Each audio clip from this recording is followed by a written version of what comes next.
Hello? Does this thing work? This is the Peak Boredom Podcast. 1, 2, 3. Hey everyone, welcome to the Peak Boredom Podcast. Yes, that's our the name. Yes, we've reached that point. And we're your hosts, Michelle and Marissa, but you can call us, you can call me pretty much anything. And it's Mars. And this is Inge. So Mars, let's start with the core concept. Okay. Why did we start this podcast? So since we're like in quarantine for really long, talked a lot of things, and we've realized that a lot of our talks were really important and interesting, especially with the people we've met during this idea. We had an idea for a podcast. Oh yeah, it was definitely Marissa's idea.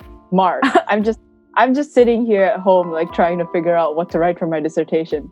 Which by the way, I'm procrastinating on. Well, I have like classes too, but am I doing it? No. Yeah, so we've gotten the opportunity to catch up with quite a lot of our really good friends, and we realized, oh my gosh, they have such important things to say. They have such amazing journeys and stuff like that. So we thought we'd share them with you.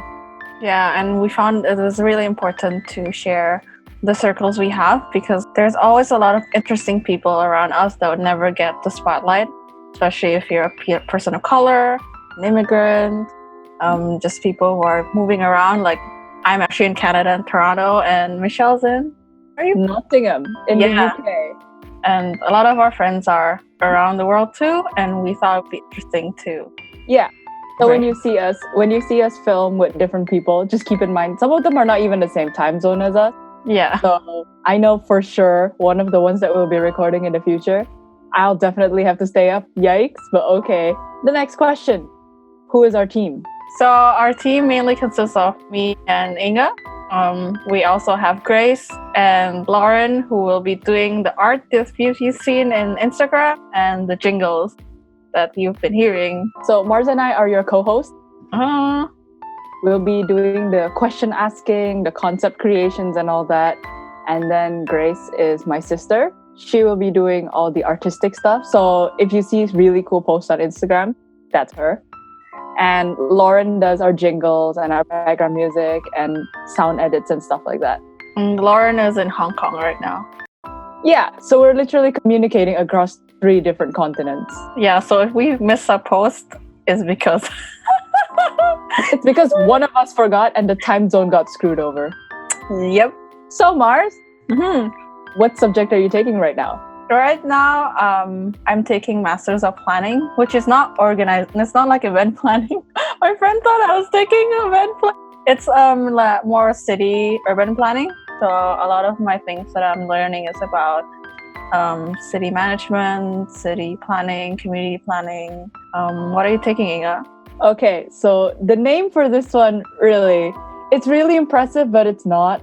Like the name sounds impressive, but it's okay. So the official title of the course is Masters in Applied Biomolecular Technologies. Oh, It sounds really big, but it really isn't that complex. It's basically biotech, but it's just that biotech is such a big umbrella, and the stuff that I want to do is also quite narrow. I know that you specifically are very passionate about working with outreach groups and grassroots organizations. yeah. And for me particularly, the area that I'm really interested in is called molecular farming. Farming spelled with a PH, by the way. So it's like pharma, but farming. And so what they essentially do is they try to produce pharmaceutical products in plants. And that reduces the cost of production by quite a lot. And I think one of the main reasons why this is still such a niche area, even though the area has been around for 20 years, is probably to do with the fact that the profit that you can get from offering such a cheap product with such a cheap production price it's not a market driven by capitalists more so than it is a market driven by people who want to make healthcare more accessible. And the other half of that is we need city planners, which it's really important. There's always a disconnect between, I feel, the scientific community. We invent as much as possible, but then how does it get past regulations and how does it get to the community? That's where people who work in healthcare and city planning come into play. Yeah, so city planning is actually an exciting field right now because we are seeing the changes happening, especially with more people of color coming. If you see my cohort, there's like a lot of people of color right now, immigrants and females. Actually, like 27 of my classmates out of 30 are females. So that's pretty new because it used to be. So planning is interesting. It used to be actually a thing, a tool that colonizers used to plan their cities. Yeah, I know. I was like, no. So we all know that.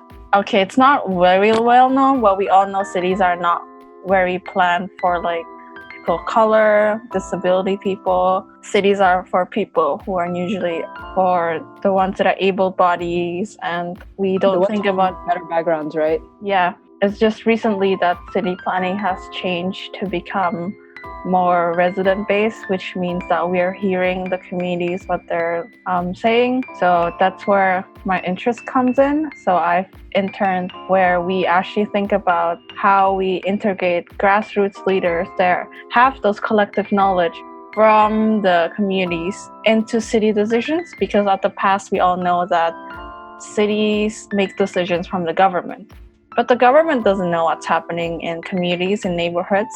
Yeah. And so getting a lot of grassroots leaders involved in city decisions and making them actually a legitimate job, because a lot of people that are doing this work is actually volunteer based. So thinking about these things more in a complex matter, because if you look up neighborhoods, it's like a system and there's so many networks. Networks are basically people that are around, which includes healthcare.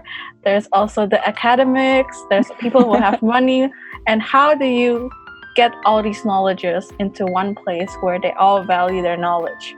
So I think that's where I'm interested in, and that's just why city planning is so exciting, because I think it's a profession where I can meet a lot of people, but also help the community in a way that we're empowering them and not just giving them things. Like, give a man a fish, they'll live a day. But if you teach them and you empower them, then they'll live forever. Yeah. And we basically encompass like the two sides. So we have the science and the social science. So we want to be able to. So basically, we should probably explain this. This podcast will involve us bringing on guests from different backgrounds, different social circles, different fields and stuff like that, and we bring them together, and then we'll bring on some maybe thought-stimulating questions, and we'll have like really open discussions. So I guess one of the questions that we asked ourselves were, are there any topics that are off limits? And we definitely discussed this with the guests beforehand. If they have anything that's legally or personally, we say legally because we don't want to get them fired. Yeah, because most of our friends have jobs now. And are in the field, so that's the exciting part, because they're in nitty-gritty right now for their first year, well, some longer, but so we want to make sure that what they're sharing is their journey. This is a conversation between us and the audience that we'll have. Yeah. So who are we getting for our guests? I think one of the things we want to hit on, first of all, is we're going to get friends and acquaintances that you never heard of but are doing great things. Because from this lockdown, we realized that a lot of people that we talk to are actually really interesting. Yeah, so if you don't hear them talk about, I know some people come from really interesting fields, and there's a lot of questions that come along with really interesting fields. But also because of that, there are some topics that they might not feel like they're comfortable sharing, either legally or personally, and they might feel uncomfortable sharing. So in that case, then we don't bring it up. We definitely negotiate. We'll not negotiate. We talk to them about what topics are okay and not okay. What is this? A contract? Yeah. Yes, we sign a deal with them. Dun, dun, dun, dun. Yeah. We basically lay down our ground rules with them, which is basically simple. It's for now, no swearing. And we'll discuss with them what topics they are okay with and not okay with. So if you see us talk to some people that you say, oh, you should have brought this topic up with them. Well, they might not be comfortable, or they might not be in a place that they feel like they know enough to say about that topic. So at the end of the day, it's a conversation and it's their view, and this is their first. A lot of the people we talk to who are doing interesting things is also learning about their fields right now. So this is, I guess, their opportunity to be as open as they can be, because we look at a lot of people were doing different stuff, and we were like, oh, we can't understand this because it's too hard or it's too weird. But I think we hope from this podcast we can ease the tension and also talk about a lot of stuff that I might not know. Like, I don't know anything about the medical field, but it's quite interesting, especially with COVID and with the world changing really fast right now. Yeah, it's interesting because the pandemic essentially exposed the cracks in our systems around the world, essentially. Yeah. Or if they're already exposed, just make them even worse. So this is gonna be great. We're gonna see people from different fields, and also this is gonna be like probably the first time they've ever done an interview or like these kind of like online social media kind of interactions. So they might not be gentle. be gentle with us and them. Yeah, this is our first time doing this. I think the rawer it gets, I think the more interesting it is. That's why we're also doing this. And yeah, I have friends. So. I have the issue with, because I currently live in the UK, my accent switches depending on who I talk to, which is a strange thing. Like, I think some of you have heard it before. The accent switching in front of some of my professors. You did switch a lot. It's just a force of habit because we grew up in Indonesia together. Oh yeah, forgot to mention. Yeah. So we went to the same high school. We did a lot of outreach projects together. But then our teachers were mostly Americans and Canadians. But then I live in the UK. I live in Manchester. Their accent is strong. So I know a couple of guests that I might accidentally switch with. Speaking of guests, what are the topics we currently have right now that we can kind of spoil? Right. So we have, a general overview. You're going to have to hang on tight to hear the details about them. So we've got Lauren, who's going to talk about, this is going to be like the snippet for the next episode. Up next, we have Lauren, who's our jingle maker. She's our sound engineer, not jingle maker. Oh my god, Lauren, don't kill me.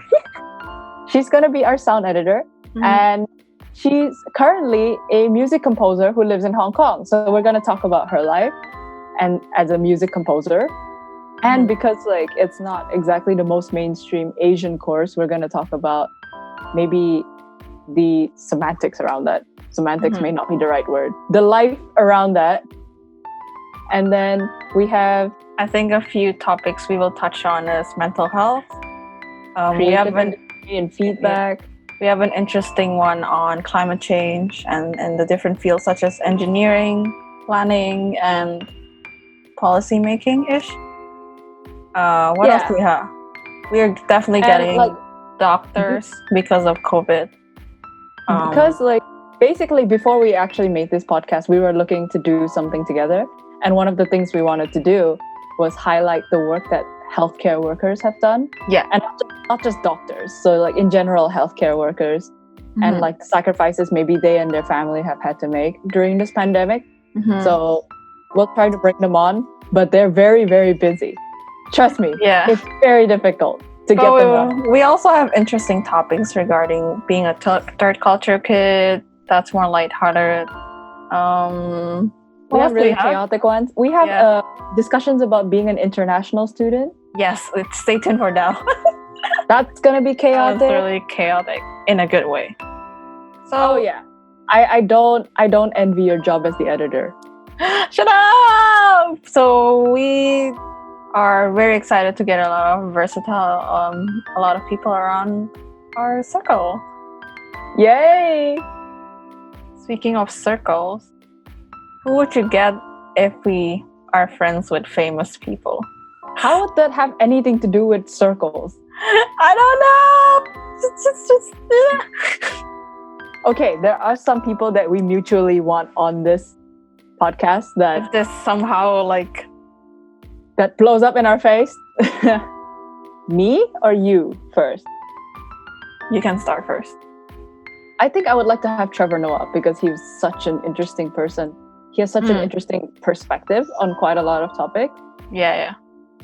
And I think it'd be interesting to see from his view, because he's very open-minded as well to people who may not have the same views. And I think I've definitely changed some of my views because of, not really views, but I've become more open to certain concepts because of like the way that he approaches them, which is really interesting. One for you, Mars. I'll get someone in the same field as Hassan Minhaj. I really like his comedy, and especially his Netflix Patriot Act and his comedy regarding everything that's happening right now, especially the interviews he's doing is pretty well. I like how funny and just straight to the point he is. But something I really relate to him is being a minority in the country. So both of us are some kind of a minority in our own country, but also in the country we live right now. So it's really interesting to hear that perspective and being outspoken. Also, it's funny. Like, I don't know how you make things funny, and like, I don't know how you make politics funny. Yeah, that's something I always wanted to do. And yeah, another guess? There's so many. Let's go with Evgenia Medvedeva, who is the skater.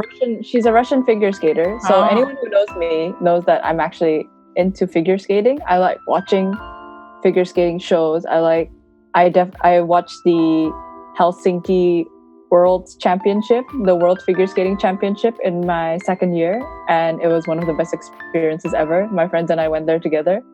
And Evgenia Medvedeva is interesting because she started out apparently not being very good at figure skating. She's not a prodigy. She worked hard to be where she is. And along the way, so many people criticized her, saying like, oh, she's another one of those Russian dolls who's not going to last very long. She's going to be in it. She's going to score world records, and then she's going to disappear off the map. But what we've seen after the Olympics is she decided, no, I know what people think about my career, but I want to go further. I love this more than people think I do.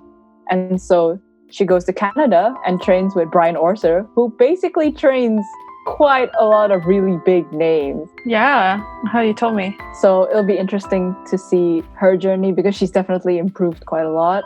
Another one, Mars? So since the episode's coming in on 3rd July, of course, Lin-Manuel Miranda. Oh yeah, that's interesting. Yeah, he's a very outspoken person like Hassan, but I think he just does it differently in his musicals and plays. For example, Hamilton is the things he does for Hamilton, having people of color speaking and telling the story of America, I think is a very interesting way to do stuff. His poetry is great. He's like a musical genius. I don't know how he does that. His musicals In the Heights, for example, talks about gentrification and how it affects the community. I had a friend who was like, why would you watch a musical that is like just about a community? And I'm like, but if you look closely, it's actually about gentrification and how we sometimes underfund the communities that are of color. And I think channeling things that are that serious in a musical and making fun of it a bit is an interesting concept for me, because a lot of hardships we see are in the news. You know what? This is why I keep telling you to watch Jojo Rabbit. But you still I want to. Oh my god, I've been waiting. I'm like a film geek, but because everything that's been going on, I haven't been really watching films. Right. So definitely one of the people that I really want to mention, Taika Waititi. I love Taika Waititi. His work is amazing. And Jojo Rabbit was one of those that I really love because it makes fun of the Nazi regime. It pokes holes in it. It makes fun of it. And it plays out such a beautiful story about basically being human. And it looks at it from a child's perspective, which is always unique. Oh, yeah, I heard about that. Yeah, you heard about it because you still haven't watched it more. But getting back to people who are creative, talking about this, I think a way we are channeling our creative outlet is through this podcast. Being in masters is kind of hard for us and tiring. I think we have been creatively also deprived, and we hope that from this we can channel our Okay, I'm Yeah. also a bit like, can you say the word? What was it? Creativity? Oh, I can say it. Yeah, we're trying to channel our creativity in this podcast. Creativity. Mainly because we are also very far from each other, so I think this is the best way to do it. And Yeah. So anything to do with art and music, I'm in charge because Mars's default answer for what color is blue. And we can't have just 100% blue colored posts. So I mean, I don't care. and music as well. If Lauren needs output, it's probably gonna be me. Yeah, But I then do. Editing is completely out of my hands. I don't do any of the editing. I do most of the editing, and Lauren does most of the. If you hear the sound sounding well, it's probably Lauren. Yeah, I do most of the question asking or question. I like coming up with questions. Okay, that's the reason Mars hired me. I like asking questions. Yeah, I'm actually more of an introvert. Yeah, I don't know why you're the host of a podcast, but you're also an introvert. I break a lot of stereotypes. It's fine. Yeah, and weirdly enough, you have more friends than I do, despite Yeah. being an introvert. But like that's because I moved around. So before I went to this high school, I actually moved from another school and a few other schools. It's complicated. So I lived in Germany for a while before this, and I switched to an English school after that. So 2 and twice. And then in high school, that's where we met, and we did actually a lot of charity work and Yeah, I think volunteering. you moved like 7 schools by the time we reached high school. Yeah, it's because I also moved in Germany because of that switch between English and German kindergarten, schools? that too, and kindergarten and first grade. So, Oh, yeah. so I had to learn to be more sociable, even though I suck at it. That's where I get a lot of different people I meet. Yeah. I think mine is just, it's a nature of the job. If you're in science, you got to ask a lot of questions. Yeah, And you can't be afraid to ask dumb questions because because I think in my mind, there's no such thing necessarily as a dumb question.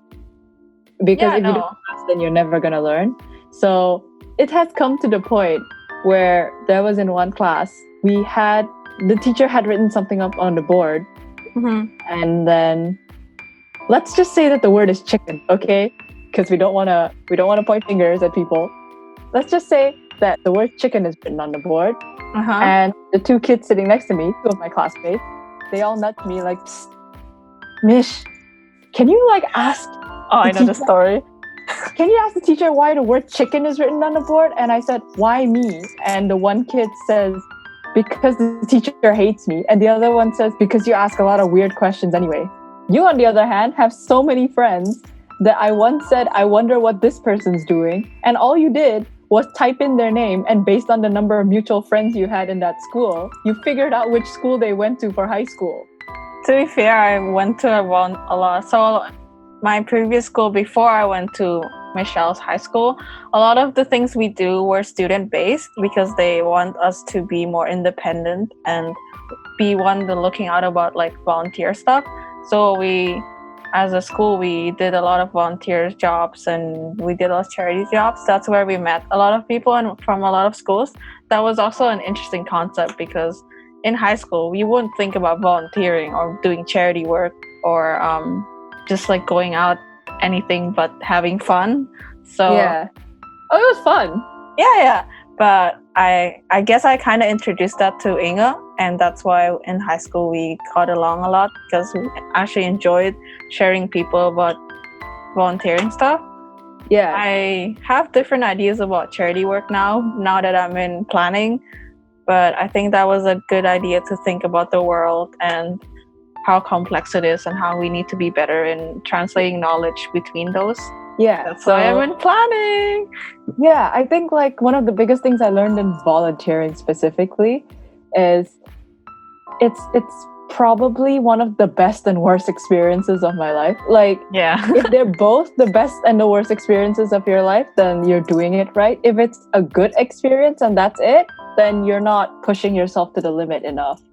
If it's only bad, then something's wrong. What? Especially when you're going to like remote areas and stuff like that, you will hate everything and everyone, but it is so fulfilling. Yeah. And we're talking about like real volunteering, not the stuff where it's like you go to a village and say, see, look at all these poor people. Yeah, no. We're talking about like creating stuff that will last long term, because I Yeah. think a lot of things that we miss about charity work is that we think we are, again, just giving fish, right? But a lot of things we tried to tackle. We were 16, 17. Oh yeah, we were children. What do we know? What do we know? But a lot of the things we already think about, I guess, it's making lasting changes. Yeah, but that's also because we were in the IB and crying. Oh yeah, the IB program. Yeah. Okay, that one I'm not sure if that's under the same bubble of like best and worst experience. I would put it there. I think I definitely enjoyed some courses, but the other ones just gave me hell. Yeah, well, get away from IB and our. We still have terrible nightmares. life. Oh, we do. Like, I get nightmares every day. Not every day, but sometimes I get nightmares that I'm like still writing an exam and I'm late and I've accidentally bought my clock where we're not allowed to. Then I hide it. It's just, yeah, it was harsh. We graduated IB in 2015. I know, it's been We like still 5 have years. dreams about it. I have more nightmares about IB than my undergrad. Is that crazy? I think I've changed a lot since undergrad, so I don't have as many problems. Not that. It's more like I was more scared as an IB student learning than I was in Oh yeah, there's university. definitely so much pressure. Like when you're in high school, a lot of people say like, if you don't get a good uni, you'll never get a good job. Which is And not now that you're in a good true. uni, you're just like, I'll just wait till I graduate, then I'll figure out the job. Yeah. Yeah, so stay tuned. We're gonna have some interesting people up. I hope you learned a bit about us and our field and our interest. Yeah, I hope you learned something along the way. Okay. Fun fact. Fast fun fact. What do you have? Me? Fast Yeah. fun facts? Yeah, go. About what? Mars? Anything. Right. So one of the things that I discovered that I tell my sister is, I don't know how I found this out. So a lot of parents you will hear use the phrase blood is thicker than water to basically say you must take care of your family because blood is thicker than water. Okay. I don't know. As a child, I'm like, okay, the blood makes sense, but what does water have anything to do with my friends? And so it turns out the original phrase is the blood of the covenant is stronger than the water of the womb, which basically means that the bond between soldiers, so this was used between like people, like soldiers, I think. So the bond between soldiers, who are technically blood brothers, is stronger than siblings who were born out of the same womb. So it has the opposite phrase. Wait, so what? So it actually means the opposite thing. What?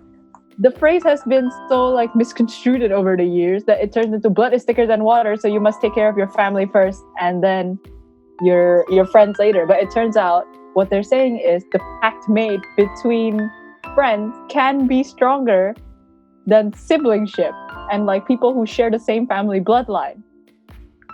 Oh, it's like that Robert Frost poem about I've taken the road. What's it called? I've taken the road less traveled by, and it has all made the difference. But that poem actually means like it doesn't matter what road you take, you'll still be there. Fun fact. Yeah, and then we were learning that in English class. We were like, oh, that's less exciting. Yeah, but that was a phrase. The blood is thicker than water thing is definitely something that parents have weaponized to force their children to get along, saying that your friends are going to be temporary and your siblings are like basically what's going to be there forever, and you get tied down by these toxic family relationships. But really? The original, I think some parents have done it. My parents have definitely, back when my sister and I used to fight every day. And that's a given. This is the argument that they give us all the time, which is that blood is thicker than water. You should take care of your siblings because your friends will disappear, but your family will stay forever, which is not true. But it turns out that the original phrase means the opposite thing. And when I tell my mom, all she does is say, huh, and that's it, doesn't acknowledge it. So that's my fun fact. Your turn, Mars. I meant the fun fact about you. Oh, fun fact about me. I thought fun fact about life. That's a good fact. I'll keep it. That's a good fun fact. Fun fact about me. Michelle is really good at fun fact. I should have been more clear. Sorry. Yeah, I got so confused. I don't know. I tend to actually research a lot. Like when I have a question, I actually look for the answer. So I am incredible thing. Yeah, it's both a fun fact and an explanation for why I know so much random things. Yeah, you know a lot of fun music. facts. Yeah, I like music. I like art. I seem to understand a bit of law. I'm interested in what Mars is doing, so her essays seem interesting. I like. Oh yeah, she corrects a lot of my essays. Other fun facts. Yeah, I like talking to people from different fields. I'm a student ambassador, or used to be a student ambassador for both the University of Manchester and the University of Nottingham. So whenever I'm meant to take parents around on tour, what I do is ask them for advice, and the life advice they give me kind of like helps me share life advice with other people. That's my fun fact. What about you, Mars? She likes blue. She likes blue. She likes a very specific shade of blue. I fan a lot of things. Oh, I love Marvel. Well, actually, I guess my fun fact is I speak German. Oh yeah, Mars speaks German. Yeah. Wie geht's dir? I lived in German for 2 years. My dad lives in German longer when he was younger, so a lot of the German culture actually flows in me. That sounds wrong. Flows in you. No. I just like Christmas markets. Christkind, yeah, I love it. Whatever she said. I like German. Yeah, so German, it's kind of funny. Markets. It's funny when I sit somewhere and then someone starts speaking German really loudly, and I'm just like, yeah. I understood everything you were saying. Yeah. This is like that weird time when my friends and I were in Helsinki, and my friend basically said in Indonesian, like, wow, the fish that she's grilling on the stove is so fresh. It's like her husband just caught it and tossed it straight from the ocean and onto the pan. And he spoke this in Indonesian, so we had no worry. But the lady was smiling at us quite brightly, and in my head I thought either she's really airheaded or she understood every single word we said. And when my friend went up to order, she spoke back in Indonesian, which is oh no! It's so embarrassing. This one time I was sitting in the subway and then someone Indonesian sat next to me and she spoke real loud Indonesian. Oh my god, I'm so hungry. Do you know what I want to eat? I want to eat fried rice, and then I want to take some dessert next to me. And I was like, I understood everything. It's so loud, yeah. That grilled salmon turns out to be the best salmon I've ever tasted in my entire life. To this day, I cannot find anything like Okay, this is another really weird fun fact. Despite growing up in like my mom's city is really rich with seafood, I used to hate eating seafood other than crabs and shrimp. Those are the only two exceptions. But then I hated fish, and then I tasted that salmon, and like now I'm just like, seafood, let's go eat poke. I want to eat salmon. Oh yeah, squid. Squid is not fish now. Yeah, squid is definitely one of my favorite things. Oh. Squid, I will say, like, if it's not done well, it'll ruin your experience. When it tastes good, it's like goat, right? It's like goat meat. Goat meat? Oh, sorry, lamb. Oh, mutton. Yeah, if you don't cook lamb right, it smells weird. Oh yeah, I still don't like it. Yeah, no, me either. But that's the thing. I've tasted ones that are cooked right. I still don't like it, but that's a subject for another time. We're really stalling here. All right, guys. See you in our first episode. Thank you. Please have a listen and follow us at Peak Boredom in Instagram. We'll have it in Spotify and Spotify and Anchor. YouTube. Anchor. Follow us on Instagram. I said that. Yes. Follow us on Instagram. If you want to follow us individually, you'll find us somewhere eventually. Don't forget to like and subscribe. No, how am I supposed to end this? Oh no, you're one of them. Just say bye, Mars. Bye, Mar. Why am I saying bye to myself? Bye, guys. We'll see you in our first episode. Bye, guys. This is our first episode. Oh, yeah, it is. All right. Okay. I The hope you coffee's see run it out. next week. Oh yeah, we'll have an episode every week on Friday, so stay tuned. That's our current schedule. Yes, No guarantees. this is our summer schedule, but We'll let's figure the rest of it out.